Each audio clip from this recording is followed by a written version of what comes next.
Welcome to the Feast Life, where we empower you, the modern homeschool mom, to create a life and homeschool you love, one founded on faith, family, freedom, and fun. I'm your host, Julie Ross, creator of the award-winning homeschool curriculum, A Gentle Feast, and a certified Christian life coach. For more information on today's episode and to access my free gift for you, check out thefeastlife.me. Charlotte Mason once said, "Life should be all living, not a mere tedious passing of time." So on this show, we seek to savor the feast of life. Girl, grab your favorite beverage and pull up a chair. You are welcome at this table.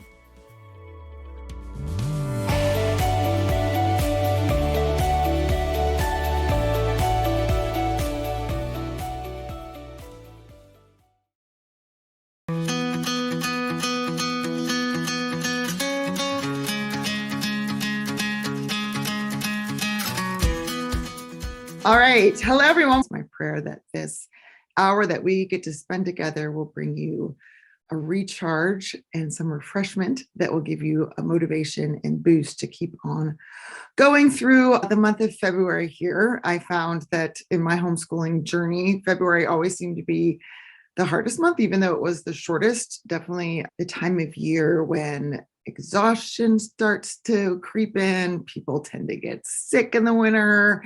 You're just waiting for the warm days of spring to come back. You might be stuck in your house a lot more. People's kind of attitudes, we start to rustle each other's feathers a little bit.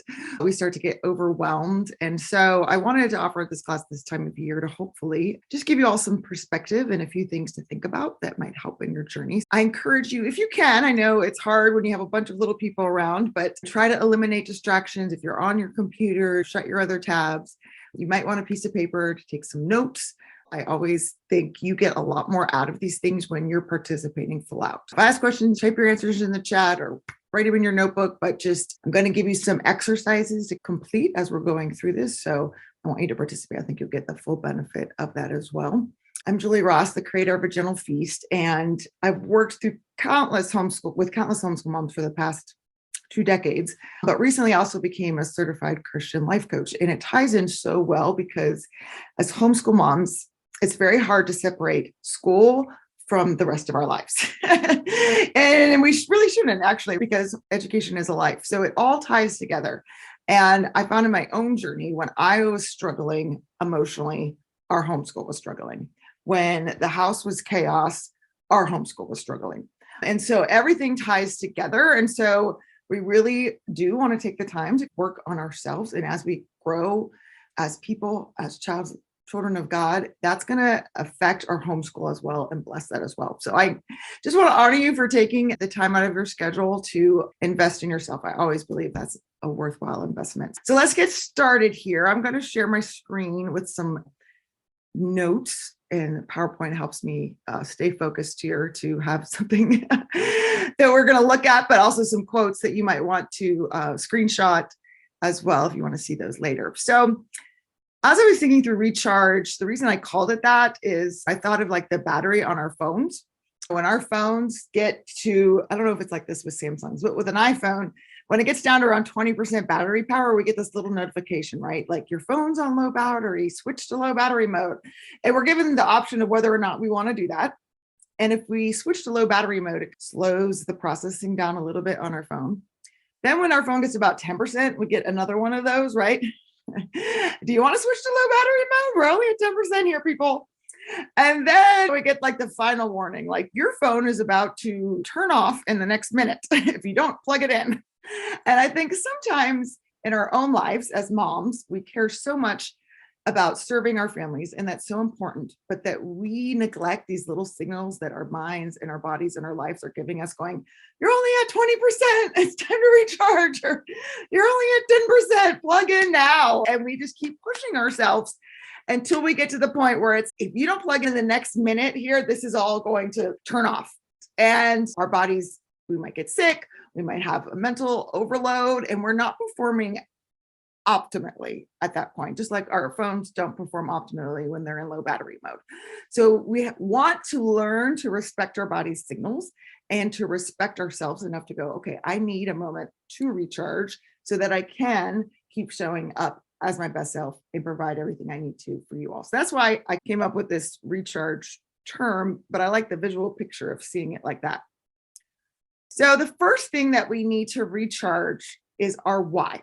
Like I was saying, at this time of year, in the month of February, it can get very challenging, and we can tend to forget why we're homeschooling in the first place. Now, I'm sure if I asked you this, you would all go, I know exactly why I'm homeschooling, but on the day in and day out, is that what's before you? Is that what's motivating your behavior here?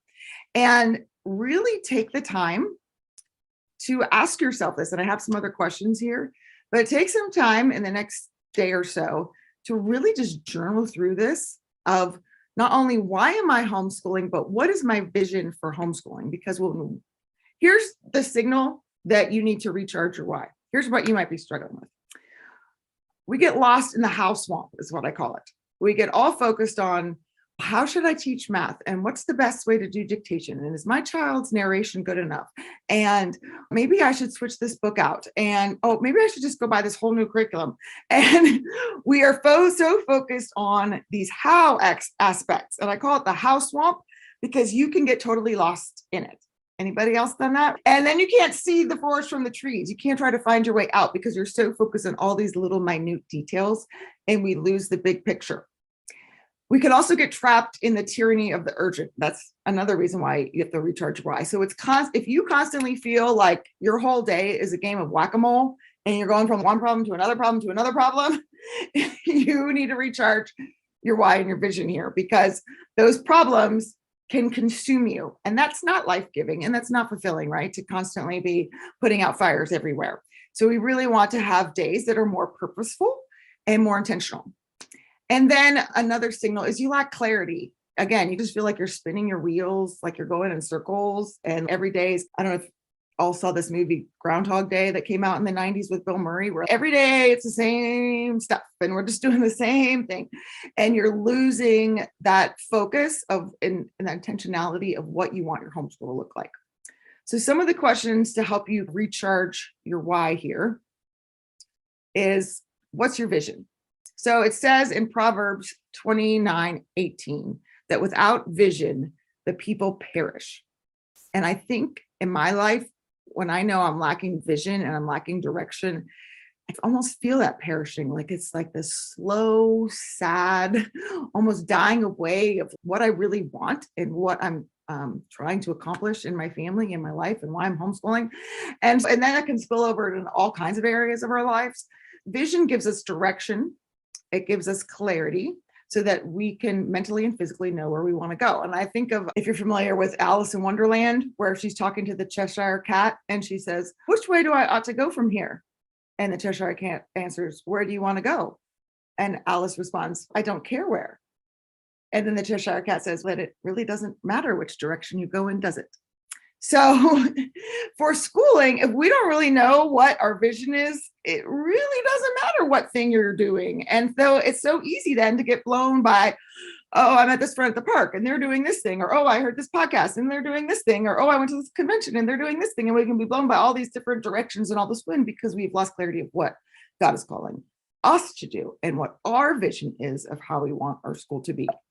So some questions that may help you with that in this little journaling activity, I'd like you to do this in the next day or so, is pretend it's the end of the school year. So whether you end in May or you school all the way through December, but let's say it's the end of the school year, okay?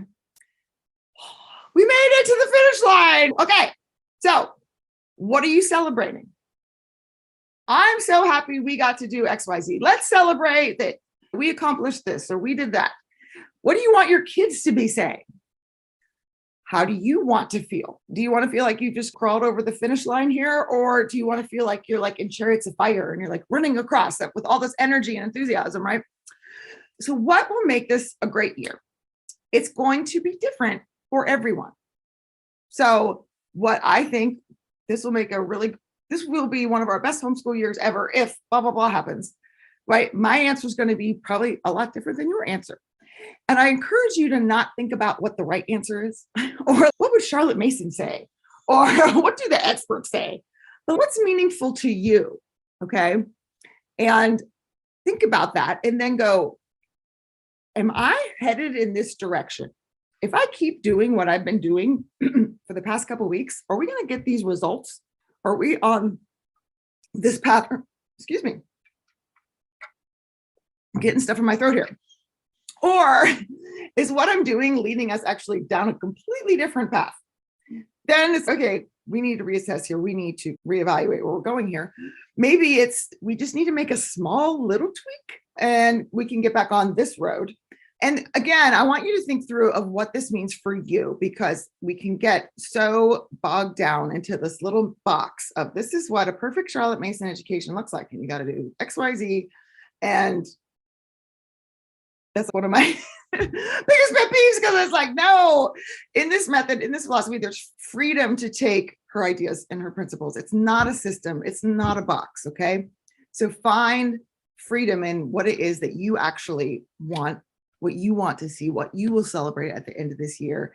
And having that vision, again, gives you clarity on which way to go, what needs to be changed, what's working, what's not working, but it will also give you motivation.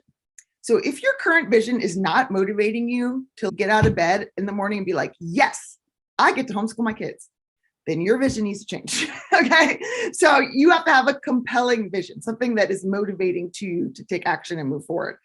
If it's continual Groundhog's Day, again, that's not super motivating. And we're going to talk on a little bit here about some of our thoughts and how they can lead to the kind of that unmotivation as well. But having that vision, having that clarity, having that purpose really does help drive your behavior.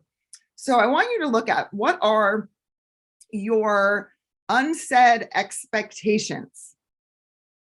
Okay. This might be hard to identify. So what are your expectations? You have this vision, right?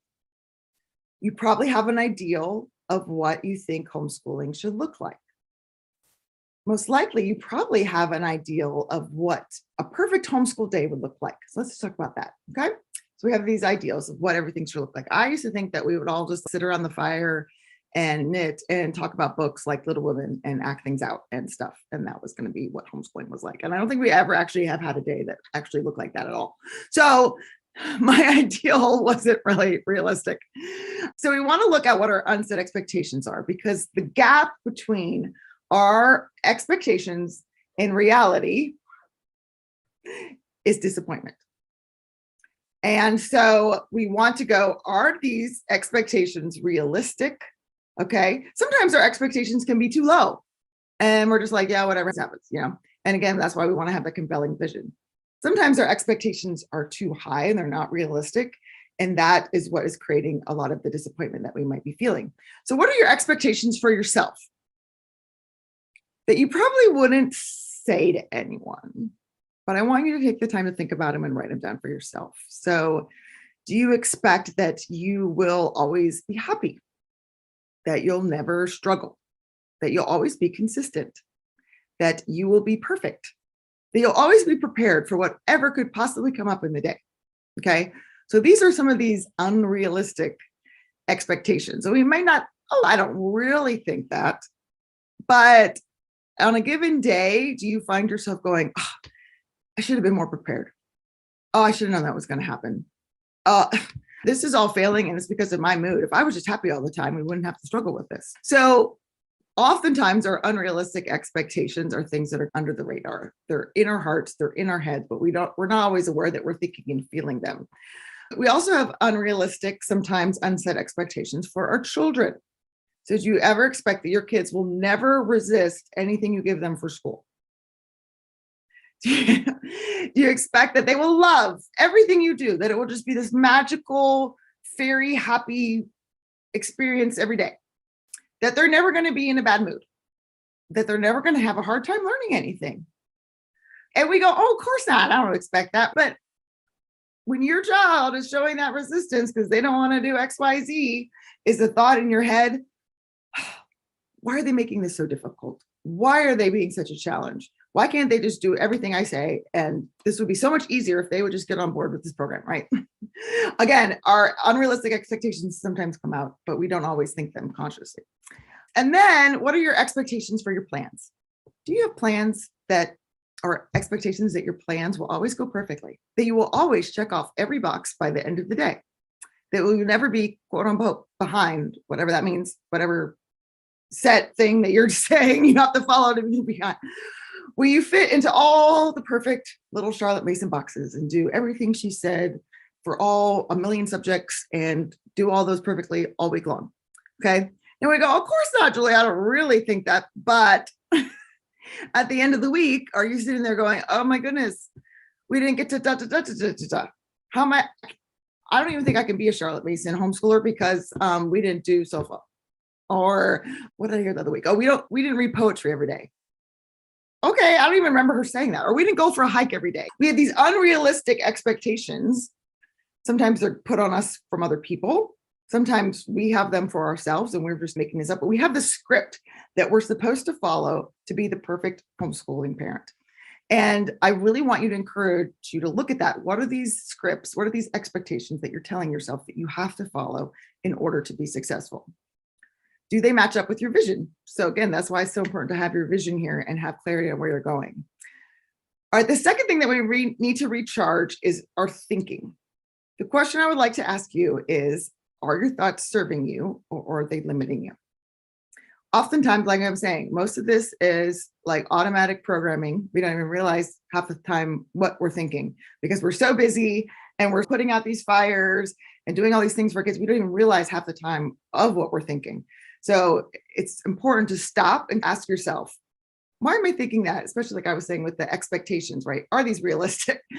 Do I actually really believe that I'm supposed to have all the boxes checked off at the end of the week, or my child's never supposed to show any resistance? I might not say that, but is that showing up in the way that I'm acting, in the way that we're structuring our days? So let's take a look at our thinking here. So Charlotte Mason said this, and I shared this quote on social media, but I remember the first time I read it, I was like, oh, and I'm not sharing this with you to make you feel guilt or shame because we want to kick all that to the curb. Okay. I'm just sharing this with you to give you some perspective here, because I think oftentimes it's very easy to fall into the trap that the problem is all of this stuff. If my children just had better attitudes, homeschooling would be so much easier. If my spouse was more supportive, homeschooling would be so much easier. If I had a better homeschooling space, homeschooling would be so much easier. If fill in the blank here, right? Anyone? We have all these like expectations, but if I could change all these things, then it would be easy, right? And the problem with that is that we're focusing outward and we might not be able to change any of that. Okay. We need to turn in and look at ourselves and look at what we can actually change, which is ourselves. So Charlotte Mason said, let not the nervous, anxious, worried mother think this easy, happy relationship with their children is for her. She may be the best mother in the world, but the thing that her children will get from her in these moods is a touch of her nervousness, most catching of complaints. She will find them fractious, rebellious, unmanageable, and will be slow to realize that it is her fault, not the fault of her act, but of her state. We're having, and I struggle with anxiety for a very long time here. My anxious feelings, my nervousness about how I'm showing up and are my kids okay? And are we learning everything we're supposed to do? And am I checking all these boxes off? That does affect our children. And we tend to not realize that it's doing that. I think of it like being like the thermostat in your house, right? You may not be consciously aware that by your moods and what you're thinking, you're raising the temperature or lowering the temperature of your homeschool environment. And oftentimes our children, she's saying here, they're catching complaints. Okay. So they're being rebellious, they're being unmanageable. And we're going, oh, they're the problem. I need to fix them. We need to focus on their behavior. We need to come up with a better behavior plan and all that. Or maybe I need to motivate them better. Or maybe it's the book. Maybe that's why they're rebelling. And not realizing that our state, our emotional well-being, our thinking is actually affecting all the atmosphere here of our house. And then if we do realize that, we go, okay, maybe I just need to change my behavior. I need to show up this way, or I need to get up earlier, or I need to do X, Y, Z. We focus on our actions and we don't take the time to think about our state, our emotions, our thinking, and what's that's creating in our home. The good news is, though, that if what I need to work on is right here. I can do it. I'm responsible for myself, for my emotions, for how I'm showing up, for what I'm doing. And I can change that. I can work on that. That is something that can be improved. Whereas if my homeschool can't be perfect until all these external things work out, then I'm probably going to be disappointed a lot of the time. So let's talk about our thinking here and some of the ruts that we can tend to get into as homeschooling parents. So I teach this cycle in my life coaching classes, and this tool is just really helpful to illustrate what happens here. So we have a thought. That thought creates certain feelings inside of us. And then based on those feelings, we act. We take certain actions. And when we do certain actions, we get certain results in our lives. So let me give you an example of a thought that I have had before. Maybe you can relate. My child is so challenging. Anybody else? You don't have to raise your hand, but anybody else have that thought? Okay. My child is so challenging. So what do you feel when you think that thought? I would love for someone to share, if you're willing, in the chat here. If I can find the chat, my computer is being all weird. What do you feel? All right, there's the chat. Okay, insufficient, hopeless. Yes, definitely. That's how I feel too. Frustrated. Yeah, unsure. Good. Like I'm doing something wrong. Helpless. Yes. Good. These are great. So yeah, despair. So when we feel, okay, when we think to ourselves, my child is so challenging.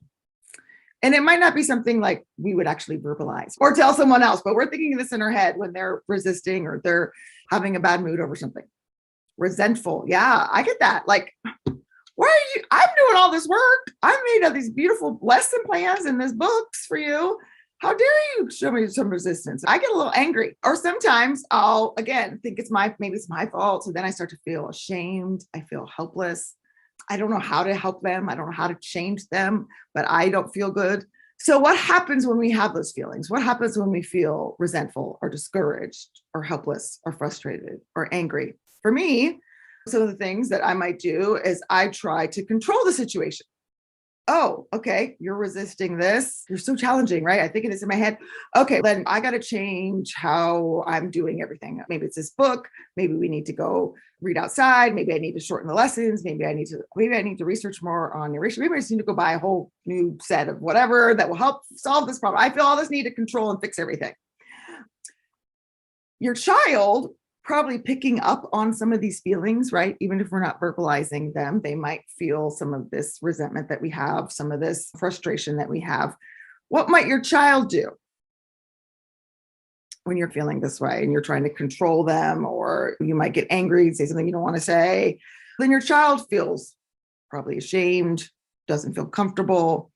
That doesn't motivate them to want to keep trying, right? They might shut down. They might resist even more. Or your child might seek out negative attention. So if you're feeling like, oh, my child's so challenging, you might shut down. You might try to avoid that child or avoid that situation. Your children can pick up on that. And then your child feels disconnected from you. What do children do sometimes when they feel disconnected from us? They try to get our attention, and sometimes not in the best positive ways, right? So what's the result? So I have this thought, my child is so challenging. I'm feeling frustrated, I'm feeling angry, I'm feeling discouraged. I can take different actions, and that might look different for you. So you need to think through what you might do in that situation. But some of the results, like I was showing you, aren't the results that we want, right? We don't want our child to seek out negative attention. We don't want to feel disconnected. We don't want to shut down. We don't want our child to resist us more, right? So the result that we're getting isn't what we want. But what happens is how we get into this mental rut is that kind of confirms our thinking. So if my child is seeking out negative attention, if my child is shutting down, if my child's resisting because they can sense in me that I'm frustrated and I'm discouraged or I feel hopeless, that's going to reinforce my thought that my child's challenging. Now I have evidence, right? Look, this is all it. And we don't see that we are the ones that are making the cycle keep happening. Let me give you one that's more personal. So what if the thought is, we're so far behind. I'm such a failure as a homeschool mom. Why am I doing that? I'm just screwing up my kids. Okay. These are all thoughts I've had, by the way. So I'm taking these all out of personal experience here.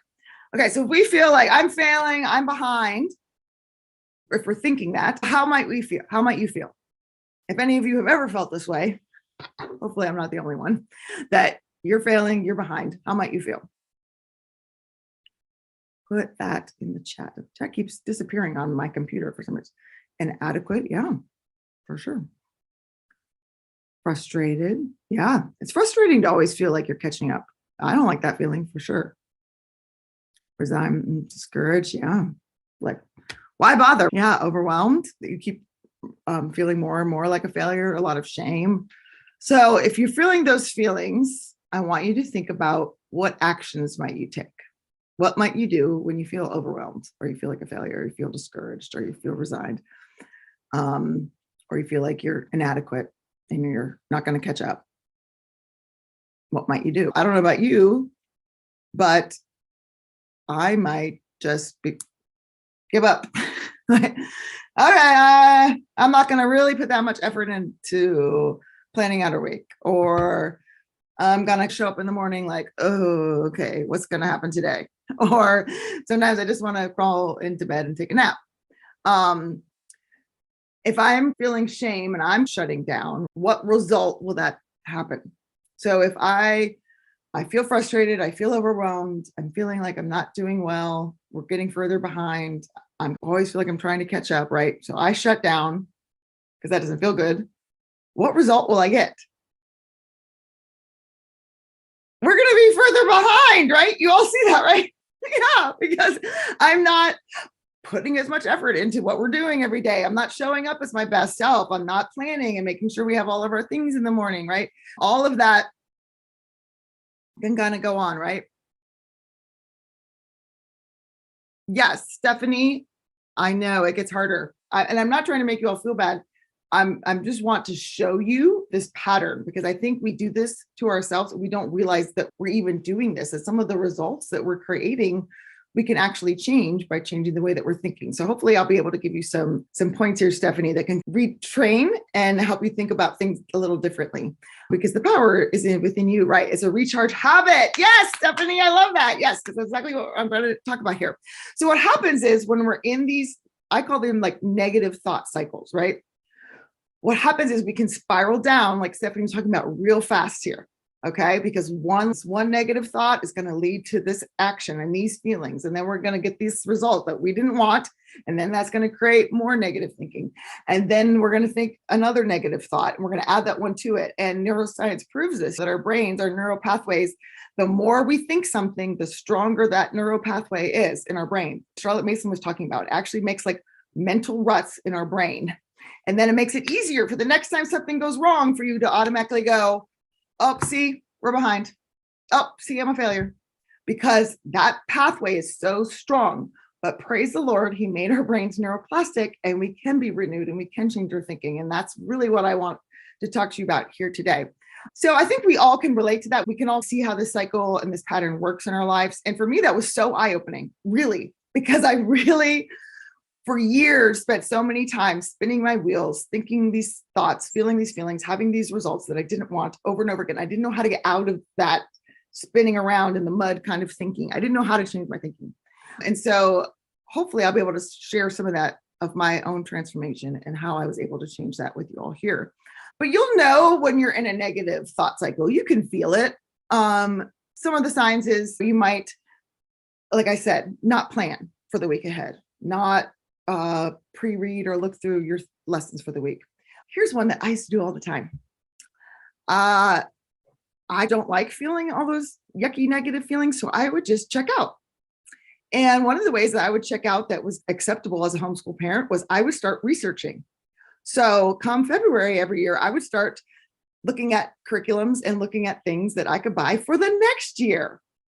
Oh, it's way more fun to plan next year because next year's actually not happening. So next year's like in fantasy land, and it's going to be amazing and wonderful. And I'm going to buy this and it's going to solve all our problems. And I would spend hours on Pinterest and I would call my friends and I would listen to all these things. And instead of actually like working with the kids that were right in front of me, I'm on Pinterest going, ooh, look at that. And I got this all planned out. And I was so proud of myself. And I love, like, all my friends are impressed. Wow, you're so ahead. You're planning in February. Really? Didn't notice for years though, but that was actually my coping mechanism for not dealing with what was actually happening in my current life. If we're in this negative thought cycle, we tend to complain.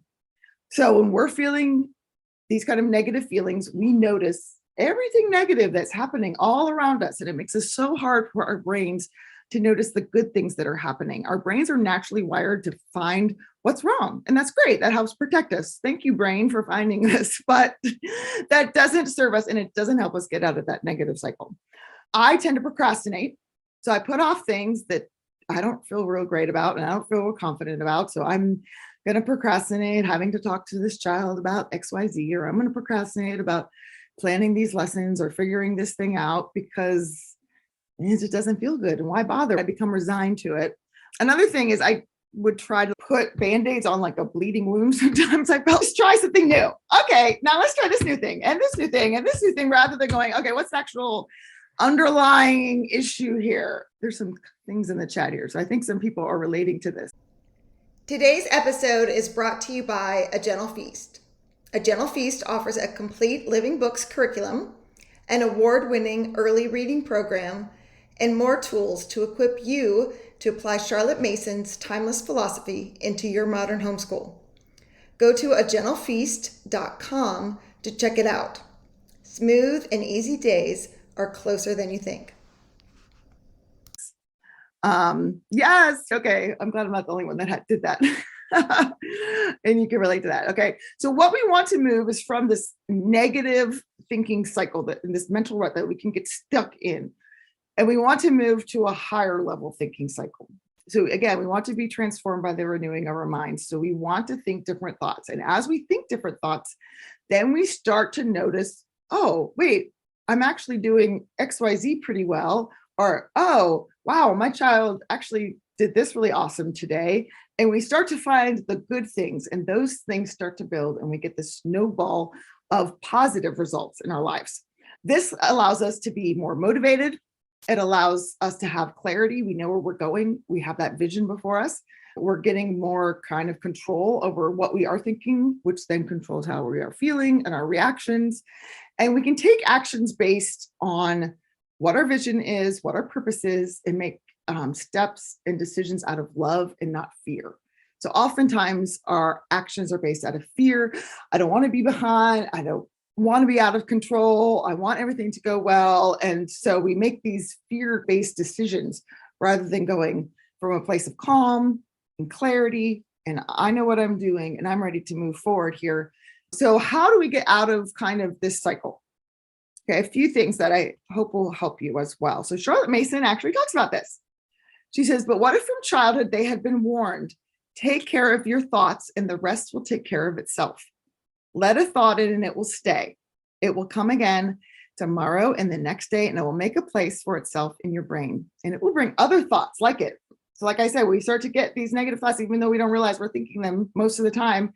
And then our brains start to find more and more negative to attach to it. So here it is. Your business is to look at the thoughts as they come, to keep out the wrong thoughts and let in the right. See that ye not enter into temptation. This sort of teaching is not so hard to understand as the rules for the English nominative. Can I get an amen if you're teaching grammar, right? Like, this is something that's understandable. It is of infinitely more profit in the conduct of life. So English rules, grammar rules, not as important as this. It is a great safeguard to know that your reason is capable of proving any theory you allow yourself to entertain. So what she's basically saying is, once we allow one of these negative thoughts, it's going to come again tomorrow. And neuroscience proves this. Most of our thoughts are repetitive. Like 90% of what we think every day is the same thought that we thought yesterday and yesterday. It's just repetitive thoughts. And 80% of them are negative. Ugh. So it's really human nature to go to what's wrong. Go to what's wrong. Does this ever happen to you where you wake up in the morning and you start thinking about all the problems that you had yesterday? Like, I'm not even out of bed yet and I'm already worrying about stuff. I just want to be like, can I just get my coffee here, people, before we start bringing back all these thoughts? But that's our brain. It's just naturally wired to keep thinking along the same lines it's always thought. So she's saying we need to look at these thoughts come in as they come in. And at first that takes awareness of stepping back and going, what am I actually feeling? What am I actually thinking in this moment? Rather than reacting to, like I said, putting out that fire, reacting to the child that says this, reacting to that feeling of, I feel out of control. I don't know what's happening here. And then she says, we need to realize that our reason, and she talks about this is from Parents and Children, but she talks about this in The Way of the Will and the Ray of Reason in her last volume of Philosophy of Education, in terms of teaching our children this skill, which is just so very important. But our brains will prove anything that we have a belief in. So when we have a thought, I am a failure, my child is challenging, homeschooling is too hard, I'm screwing up my kids, they always have a bad attitude, they think they know everything, right? When we have thoughts like that, our brains will find evidence to prove that we're correct. Our brains are naturally like very helpful sometimes, but not in this situation. In order to change our thinking, we also need to allow the fact that there might be another possibility here. There might be something else that's going on. Is this thought 100% true? Am I really a failure 100% of the time? Probably not, or I wouldn't be homeschooling my children, right? I used to ask myself that, but more so than is this thought 100% true? Is this thought serving me? Is this making my life any better for me to think this? No, right? Can I find evidence for the contrary? Can I find evidence of things that have gone well? Can I have evidence of the times my children put forth effort, or my child didn't resist XYZ, or my child was helpful? Absolutely. We have to train our brains in this. We will not naturally do this. This does not come easy. This is not human nature. This is purposeful intention of changing our thinking here. So again, how do we get out of this mental rut? So the first is awareness, being aware of your thoughts. Journaling is so helpful with this. So we're going to talk a little bit about recharging our routines here. They're going to help you with this, but finding time in your day to journal. I do this in the morning while my coffee is making. So I have 5 minutes in the morning where I write down my goals. I write down thoughts that have come up. Again, like I say, they just pop in my head in the morning and I'm like, where did that come from? Just journaling. So finding time and stacking those habits in a way that makes it easy for you. What am I thinking here? And if you get in a point in your day where you do feel extremely overwhelmed and you do have this kind of, you're noticing some of this negative patterns, just take a time out and allow yourself 5 minutes to go into the bathroom and journal about what you're thinking. Okay. Make yourself aware of your thoughts. Start taking those thoughts captive. So we're going to stop letting these negative thoughts just automatically come in our head without us even noticing them. Sally Clarkson, who I absolutely love, was one of my mothering and homeschool just idol people that I just love everything she teaches. But one of the things I heard her say once is you can't keep a bird from flying over your head, but you can keep it from making a nest in your hair. So those thoughts are like birds, right? You can't necessarily keep the thought from popping into your head, especially if it's something you've had for a very long time, right? Just like you can't keep a bird from flying over your head, but you can keep it from making a nest in your hair. You can keep from letting that thought stick into your head. You can keep yourself from feeding it, which we're really good at. I think of it sometimes like we're feeding the thought monster, right? Oh, I'm so discouraged, or, oh, this is so frustrating. And then we're like, yes, it is. Let me tell you about how frustrating it is. So we just keep feeding the monster with more examples and more food. And then that thought grows. We want to stop feeding it. Okay. So you need to start talking to yourself is the other way. So first is awareness. What am I actually thinking here? Taking those thoughts captive, what you're going to allow in and what you're not. And we do that by also talking to ourselves. So intentionally telling yourself what you want to think. Okay. So here are some that I wrote out several years ago that I had to tell myself every day. I don't do that anymore because now these are automatic here. Okay. So let's look at one of these. I am the perfect person to homeschool my children. How does that make you feel? I am the perfect person to homeschool my children. How does that make you feel? Put something, let me see the chat here. Needed, relief, empowered. Yes. Yeah. So if I am telling myself I'm the perfect person to homeschool my children, and again, my kid's resisting, right? Okay, we've had this kind of behavior dynamic here. We've had this kind of situation going on, and they're resisting. I don't feel oh, they're so challenging, or oh, I'm so a failure. I say, I'm the perfect person to homeschool my children. I feel like Wonder Woman, man. I know how to solve this problem. Okay. God put me with this child so we can work this out. We are going to work this out. Okay. I don't feel the need to give up. I don't feel the need to go take a nap. I feel equipped. Like it says here, I will not fear because I work in cooperation with the divine teacher. And I love that Charlotte Mason includes that in her writings, because ultimately it isn't me, right? It is the Holy Spirit working through me and with this child. Okay. So I don't have to solve this problem today. Whew, that's a relief, right?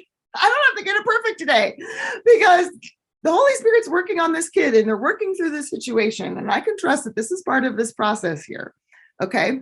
I don't need to take it personally. I don't need to get in a power struggle about this situation, because I know that mistakes are opportunities to learn and grow, and we're becoming better every day. Like all of these thoughts that I wrote out for myself in those moments, I can choose to think differently. Is this easy? No. Okay. I've been working on this for years, and there's still times where that little negative thought just automatically goes right in there. And I'm like, oh, why am I doing this? But I know it now and I'm aware of it now, whereas before it was all on autopilot. So at least now I can go, wait a minute, Julie, we're not going down that road anymore. Okay. We're changing this path. We're going to think something different. So you might want to screenshot these, or I can put them in the email with the replay, but I want you to write what feels good for yourself. Now, are these thoughts always going to feel 100% true? Our days are, let's put this one, our days are full of beauty, laughter, and rich ideas. Is that always going to feel true to me? Okay. Can I give you examples of days where it didn't feel like our day was full of laughter and beauty and it was just frustrating? Yes, but that happens very rarely nowadays, right? Or I'm grateful to be homeschooling my children, and I truly am 100%. But are there moments sometimes where I'm like, my life would be maybe a little bit easier if I wasn't doing this all day? Of course. So it's not like you're going to think these things 100% of the time, and you're never going to have a negative thought. Okay. Especially if those mental ruts are very strong and you've been doing this for a while. Okay. But it's this process. The last one here, I'm becoming better each day. Okay. That I'm growing. My kids are growing. We're on this journey. We're on this process together. I love the second one too. Like I'm on a journey. We're all progressing at the perfect pace. So if you believe that we're so far behind, okay, which I really don't like that. Like behind who? Behind what? Okay, whatever your plans were, or whatever you think you're, wherever you're supposed to be right now. If you're feeling like you're behind, okay, I encourage you to look at this and start saying this to yourself. What if you just believed that we're progressing at the perfect pace? We're exactly where we need to be. We're getting better each day. How does that make you feel? Does that make you feel discouraged? Does that make you feel like giving up? No, right? That makes you feel, I don't know about you. I guess you could tell me, how does that make you feel when you say the thought to yourself, I'm progressing at the perfect pace? We're all on this journey. We're getting better each day. How does that make you feel?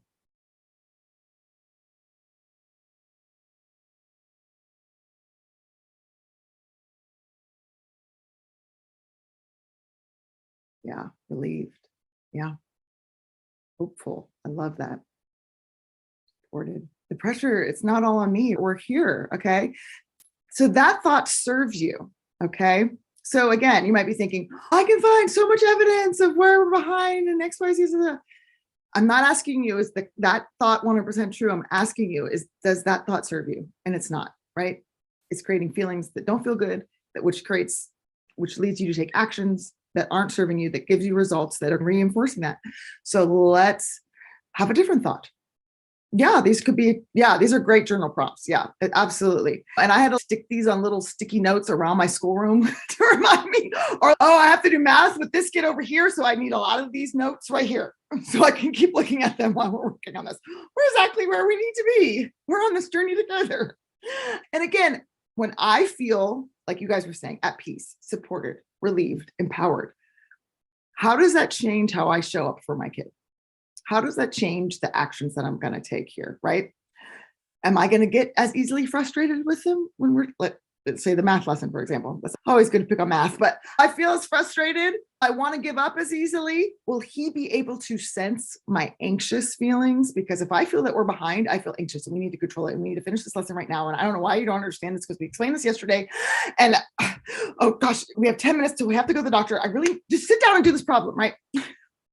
Maybe I'm the only one that talks like that. But when I feel anxious, that's how I act. I don't want to show up for that. When I believe that we're at the perfect pace and we're all on this journey and we're learning together and we're becoming better each day, I can relax and just go to my kid. Yeah. Wow. That problem is really hard. Wow. Yeah. I need to think about that because that problem is hard. And then 2 minutes later, my kid's, oh, I figured it out. And I'm like, oh, cool. Awesome. Their brain shut down when it was feeling all that anxiety coming out of me, right? And all that controlling and all that frustration, they shut down. Their brain can't think about it for yourself. Do you perform your best when you have someone going, okay, come on, we got to do this. We got to finish right now. Why are you so behind? Why don't you understand it? Of course not. You feel better when you're relaxed and you feel like, oh, I have all this time to grow and I have all this time to do XYZ and I feel comfortable. So we want to create that atmosphere in our homes that are going to allow our children to be successful. So these kind of thoughts will lead you to have feelings that are more positive, which will allow you to take more empowered action, again, in line with your vision. That's why we need to recharge why we're doing it, where we're going, but then also start to become aware of what it is that we're thinking here. And Charlotte said this as well. So picture this. So we are thinking, as we've always thought, like I said, there are these ruts here, these like train tracks. You do not deliberately intend to think these thoughts. You may indeed object strongly to the line they are taking. That ever happened to you where you're thinking a thought and you're like, I object. I do not want this thought. Why is it coming in my head, right? So she says, we need to barricade it and say no road, like a train track, to compel the busy populace of the brain world to take another route. And I love this because Charlotte wrote over 100 years ago, and neuroscience now proves this, right? That we're taking these neural pathways, if they're really strong, and we want to change them to go a different direction. And this is actually possible. So when you have these thoughts coming in that you're like, I don't want to think that, I don't want to go down that road. And I actually say that to myself, I'm not going down that road. So when I have a thought and it doesn't feel empowering, it doesn't feel good, I'm not going down that road anymore. And I tell my brain that. I've also given this example to people of telling your brain, like, it's time to go in timeout. Like, thank you for that thought. That thought is not serving me. You can go sit in the corner right now. Or like in Taylor Swift, go sit in the corner and think about what you did. Like, I don't need you to keep giving me these thoughts that are not serving me. So as they come in, again, you have that power to be aware and telling your thoughts which direction to go in here. All right. And then recharge yourself. So I talked about recharging your vision, your why, recharging your thinking, and then you need to recharge yourself. Most people know this quote from Charlotte Mason: if mothers could learn to do for themselves what they do for their children when they're done, we should have happier households. Let the mother go out to play. And she goes on to say, if she would only have the courage to let everything go when life becomes too tense, and just take a day or half a day out in the fields with a favorite book, or in a picture gallery looking long and well at just 2 or 3 pictures, or in bed without the children, life would go on far more happily for both children and parents. So again, like I said, we can get so stuck in this kind of tyranny of the urgent and putting out all these fires and taking care of everybody else that we don't take time to recharge ourselves. And our battery is low and it keeps going, hey, plug us in. Hey, you need to recharge. And we just keep pushing through to we're at the point where we're so exhausted and we're so overwhelmed and we're so burnt out. And at that point, we don't have anything to give anybody else. And that's when we become anxious and fearful and start complaining. And we're getting more of the results that we don't actually want. So it is well worth it. You are worth it to take the time to recharge yourself. Okay. Like Charlotte Mason's here. She says, take a day or half a day. So it may mean I am blocking this out on my calendar that this is a day where I am recharging myself.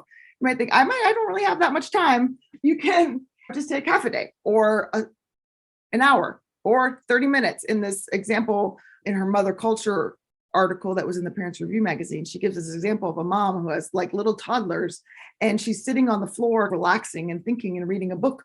And they're all like in their high chair, eating food, doing all this other stuff. But the mom was taking purposeful time to recharge herself. I want you to ask yourself, what feeds you? What feeds your heart and mind? What feeds me is probably different than what feeds you, right?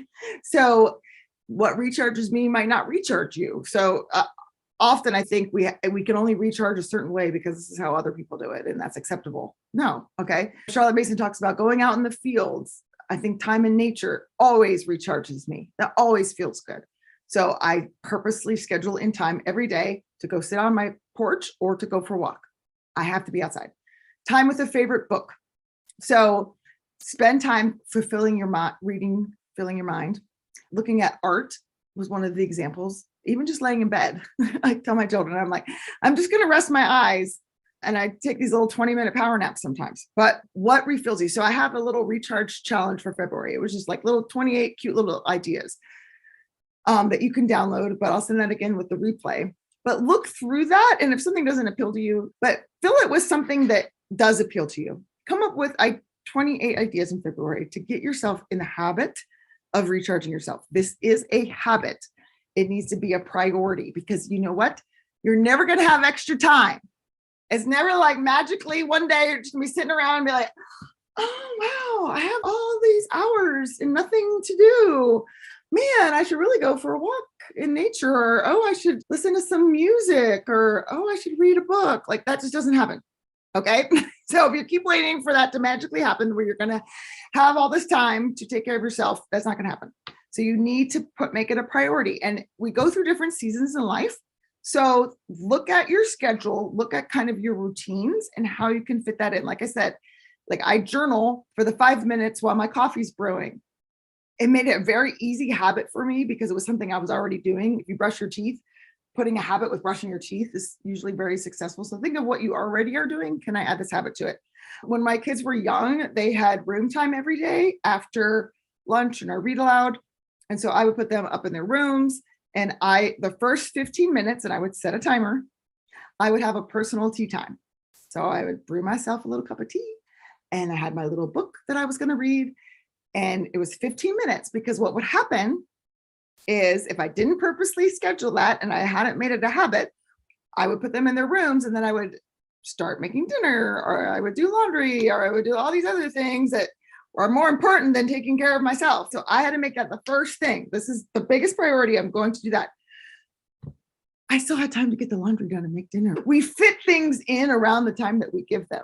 That might be an idea for your season before your kids wake up in the morning. I had a season where I had to train my younger ones to not come downstairs before 8 o'clock. I bought them all digital clocks so they could read time. Here's 8 o'clock. Do not come out of your room till 8 o'clock. It took a while. Now they're all teenagers. If they got up at 8 o'clock, I would be so thrilled, right? So again, it's just different seasons. I had to have that 30 minutes to myself in the morning to take care of myself, work out, read, etc. Think about your morning routines. Can you add a little bit of time for yourself in there, even if it's just waking up 10 minutes earlier than you wake up right now? It doesn't have to be this huge overhaul of your life. Sometimes I feel like people are like, I have to redo everything. Take small little steps with what you already have going on. Think about your evening routine, okay? So maybe it's after dinner, after the dishes are done, telling your spouse, telling your kids, okay, this is mommy's 15 minutes to herself. Again, scheduling it around things you're already doing makes it really easy to fit in. I leave a book on my pillow every night. I read to myself for at least 15 minutes. Most of the time it's 30 minutes a night before I go to sleep. That book is on my pillow to remind me to do it. So I can't lay my head on the pillow. I'm going to hit a book, right? So making these things where you're going to see them and you're going to do them. So if recharging yourself, if it helps you to read, if it helps you to read books, and I'll include some of my favorite ones that I've used from other culture in the replay as well. I really believe that will help with recharging your why is reading books on homeschooling, mothering. Those are always so encouraging to me, on habits as well. Leah Bowden, I just interviewed her for my podcast. She came out with a new book called Modern Miss Mason. It's awesome. it's just like a breath of fresh air. It really is so freeing. That's why it has a little butterfly on it. Like, I wish this would have been around when I started homeschooling, because there was all this Charlotte Mason little boxes that we had to fit in. And it was not the beauty and the freedom of the philosophy, but she's so good about focusing on that. Plus, there's some super really practical ideas in it. But you could read one of these chapters in 15 minutes. So again, it's just having these little pockets of time. Karen Andriola has a book called Mother Culture. And those little chapters, I read those in 5 minutes. So again, it doesn't take that lot of time, but it takes intentionality of where am I going to schedule this on my calendar? Looking at that February is 28 days. So it's not that long. And thinking of something you can do every day for this month that's going to recharge you, that's going to help fill your tank. And then how are you going to schedule that into the life that you already have, into the routine that you already have? Make it simple for yourselves, because automatic habits. Yes, I love that book. That's on one of mine on my list. So again, making it easy. Okay. If it's hard for you to find the time to recharge yourself, and then you have to go hook the TV up so you can find the YouTube workout video that you wanted to do, and then you spend 15 minutes trying to figure out which workout video to do, and then time is up, right?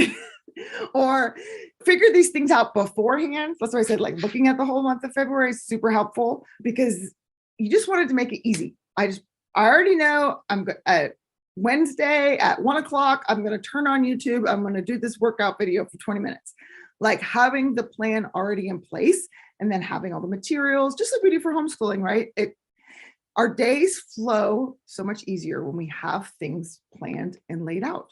And if you want to feel empowered for the week that is ahead, I always tell people I spend 30 minutes every Sunday planning out our week, looking at what's coming, planning out, okay, on Thursday, we're doing the science experiment with soap. Do I actually have soap?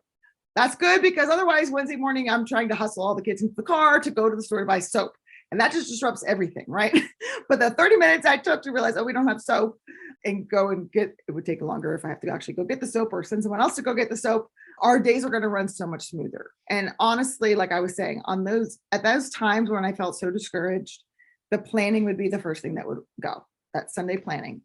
I know I'm in a negative thought cycle if I stop Sunday planning, because that is what makes me empowered. To me, it's just a non-negotiable now. It's just a habit. If like Sunday, we had all this stuff going on, and it's 8:00 at night, and I realized, I didn't plan this week.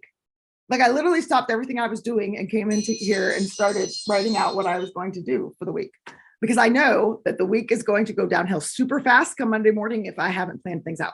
It's just a non-negotiable for me. So you want these things to just become habits, so we're not having to think about them, because that decision fatigue is a real thing.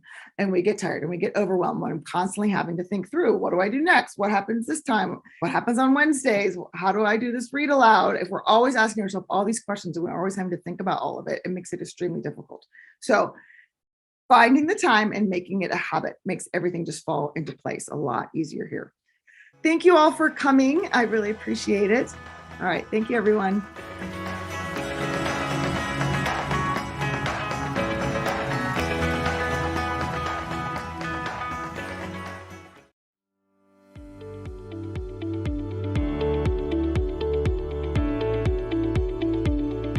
Hey there, Julie Ross here. I just wanted to say thank you for listening to today's episode.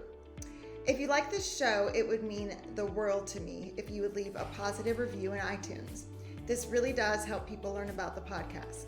And each month I will pick a winner to receive a free gift. Don't forget to check out all the free resources we created for you at thefeastlife.me. Thank you.